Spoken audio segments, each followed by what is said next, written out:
వీడు హాయ్ వీడు ఎంత షార్ప్ అంటే ఫస్ట్ కొద్దిగా స్లోగా ఎంటర్ అయ్యాడు పాపం. ఇదే ఫస్ట్ ఫిల్మ్, కెమెరా ఏంటి లైట్స్ ఏంటి పాపం అంత కొత్తగా. కానీ ఒక్కసారి అలా ఇగ్నేషన్ ఇచ్చామంటే ఎక్కడో ఉంటది. రే ఇప్పుడు సేమ్ డైలాగు చెప్పు. ఫస్ట్ ఏం చెప్తావు? మీరేదో సినిమాని సూపర్ హిట్ చేస్తారనుకుంటే మీరేంటయ్యా బ్లాక్ బాస్టర్ చేశారు. బ్లాక్ బాస్టర్ చేశారు.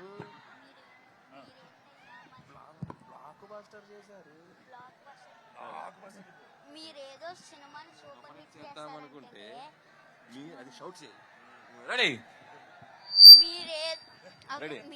మీరేదో సినిమాని సూపర్ హిట్ చేస్తారనుకుంటే మీరేంటయ్యా మీరేంటయ్యా బ్లాక్ బాస్టర్ చేశారు.